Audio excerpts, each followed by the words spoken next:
It's morning at NTV. Good morning to you for watching Morning at NTV. Stephen Imbide. I'm coming to you from Renzori House. I'm at the headquarters of the Ministry of Tourism, Wildlife and Antiquities. I'm speaking to the Junior Minister, Honorable Martin Mugara Bahinduka. The young people are protesting not only in Uganda but also in Kenya. And tourism sector players are concerned with the way government is communicating on these matters, and they want engagement between the government and the young people. Good morning to you, Honorable. Good morning, Stephen, and morning to our viewers out there. The tourism players feel that the way you are handling, as government, the way you are handling these issues, they see a lot of deployment, they see a lot of, when the police and the military are handling the young people, they feel it's injuring their trade, which is attracting more tourists. Why are you so harsh on the protesters who are peaceful and trying to march to Parliament just to present a petition? First of all, I think the most affected party, if there was someone to complain, would be us in the tourism sector. But I was in Parliament on Tuesday, and I remember the Speaker's communication was clear to the young people that there is a procedure of tendering a petition to Parliament, and there was not any time the young people had their petition drafted and taken to Parliament, and it was denied the audience. So I think protest should be the last resort, and I still want to encourage the young people to avail the issues in a document, take it to Parliament, and it is received. Once it's not received, then that can be another argument. But now it's a different matter when government are saying, but come on, especially Parliament, because that's where the protest maybe was mainly aimed, that come on, we've not received a petition, so draft it well. Now when you come and say, then it ceases to become a petition, it becomes something else, so it becomes suspicious. But our prayer is that the draft will come out, it will go to Parliament, and it will be heard, just like the Speaker promised them. But yes, what you said is indeed true. Tourism is a fragile sector. We don't want to see protests, we don't want to see bad press about the country. And I wish the young people can see that. But I've seen so many people communicating that, different government agencies, but even in the private sector. It's not me saying because I'm in government, but even the private sector within tourism has been communicating the need for Ugandans to communicate carefully about the country, not only about this incident, but about so many incidents, including you, the media.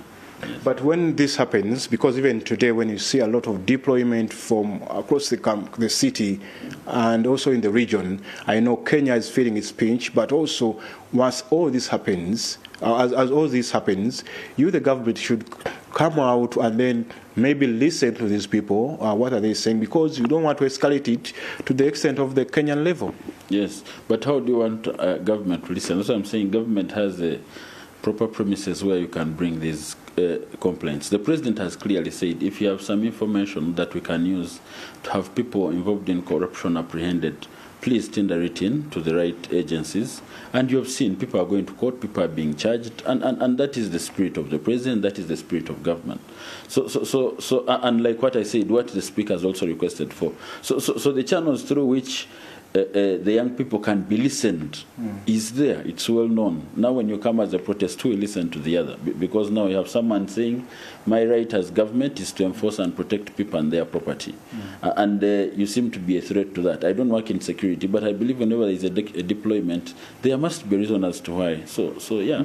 Maybe let's be realistic. As a tourism sector across the region, because I know what's happening in Kenya, but also here in Uganda, what has been the impact so far of all this that is happening within the region, but especially for Uganda? Well, because there has hardly been a protest, to be honest, here it has been well managed. Unlike in Kenya, I pray they also finally manage, because I see it now going. Are you beginning as a sector to feel the pinch that maybe cancellation, maybe people fearing to come in here? Because I also know that there was an attempt to take over Jomo Kenyatta Airport, which is also one of the routes to Uganda. Yes, no, not really. We are having our numbers. We've not had this has not been a big issue compared to the previous issues we've had. So it hasn't affected, and I don't think it will, because it's being well managed. Really, it is. So we are not worried. And yes, I know as all of this happens, I know there is also another development. Come the beginning of August, you're going to be closing the Uganda National Museum. This is one of the key, in fact, it's the oldest museum across the region. How is this also going to impact on the tourism sector? Because this is the center that has so many things from the art, from the music, from the drawings and the like. This is the center that is so crucial for your sector. Yes. No, indeed, it's true. We'll be closing the museum from the first, and we've clearly communicated through the press and on all our various platforms, but it is for the good reason. The museum was constructed in 1954. It has not had any major refurbishment. So we'll be closing it for that period of 10 months to make sure we improve it. We make it better. We work on the parking space, we work on the roofings, we improve the areas where we do the displays. So I think it's to modernize the museum, to put it at an international standard. And I believe Ugandans will be excited to come back when it's open 10 months from now, to get, including digitizing most of the information that we have there. So I think this is good for the country. So yeah, we want to encourage them. We have other 2 regional museums that are working. We have one in Mbale, we have one in Soroti. We have a number of cultural sites across the country. Continue visiting. But we are doing this so that we can improve the service we've been giving to our Ugandans and the rest of the tourists. Honorable, as you do all this, I understand tourism sector employs more of the young people, but as we know for now that Uganda Wildlife Authority with also Uganda Wildlife Education Center, UWEC and UWA, have been merged. Yes, government says it's going to save over 15 billion, but the young people, many of them at university studying tourism courses, are the ones who are supposed to be benefiting from some of these ventures. How are you looking at the issue of employment? Because as they are protesting today over corruption and the way the government is handling corruption, but the next day you never know, they may be put up in arms over the number of jobs. Many of them don't have the jobs after graduating from university and tertiary institutions. Indeed, it's true. The tourism sector employs around 1.6 million people, mainly in the private sector. Government takes in very few. And indeed, it's true, we merged the Uganda Life Education Center with UWA. We are not losing any jobs, actually. We are going to leave what they formally, I think when we use the word zoo, people understand it better, as is, and we'll have someone superintending over it. But we are not necessarily losing jobs. It will continue operating as is, it will continue giving the services as is. It will just be now under Uganda Wildlife Authority. But I think the most important thing is for us in the tourism sector is government to provide that enabling environment for people to now invest and participate in the sector. And if you look at the 1.6 million people, I mean, there are people who are tour guides, there are those who are driving these vehicles, people working in restaurants, working in hotels. So the biggest chunk of employment in the tourism sector really is out of the private sector. What we give as government is so small. Okay. And finally, Honorable, as the young people still vow that even today they're going to be marching to Parliament, I want to hear from you. As the business community continues to be affected, because especially the people working around Parliament of Uganda, they're not in business anymore since Tuesday.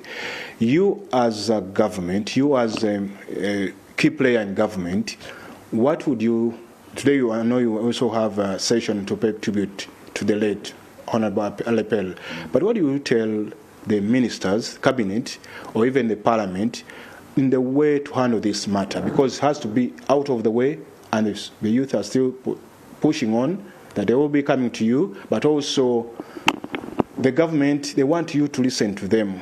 They vow not to step down until you listen to them. What would you tell your fellow colleagues in Parliament, but also the executive? You should have also said, what should I tell my fellow young people, because I'm also in the bracket. Well, I went to Parliament on Tuesday. There was no problem. I didn't know they are going to try and attempt to protest today, but I'm still going to go to Parliament. I think the young people should be fair, really. There was a clear communication, and I'm sharing the same communication with them. Yeah. That, come on, there are channels through which we can receive your petitions as government. You know, if you have allegations that are factual, they can be tendered in. So let them be fair.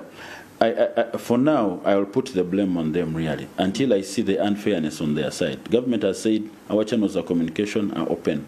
The Speaker of Parliament and the accusations around Parliament has said, come on, go through the right channels, bring the petition, and we'll deal with it. So I would be unfair to say that government has a challenge. For us, we are open. Parliament is open. It has said, use the right channel. The moment we fail, probably to listen to them now, when they use the right channel, then now they can go ahead and protest. But right now, it is uncalled for, and it is bad for business. Like I'm saying, most of the people in this country are in private sector. Government employees, so very few people. But because of the threat they are causing around the Parliament and the rest, people have businesses closed, and it's affecting so many Ugandans. Before you come to town to protest, it looks simple to you, but there's someone working at that petrol station who has not worked today. Because you see, the role of government is to provide security to even me, a government employee. So there is no way you'll leave Parliament exposed to insecurity. So they are causing a lot of loss to fellow Ugandans. They should be fair, until all the channels of communications have been blocked, then they can protest. But for now, it's uncalled for. Honorable Martin Mugara Bahinduka, Minister of State for Tourism, Wildlife and Antiquities. We've been speaking to him from his office here at Renzori House along Nakasero Road. Thank you so much. I now hand you back to studio for the rest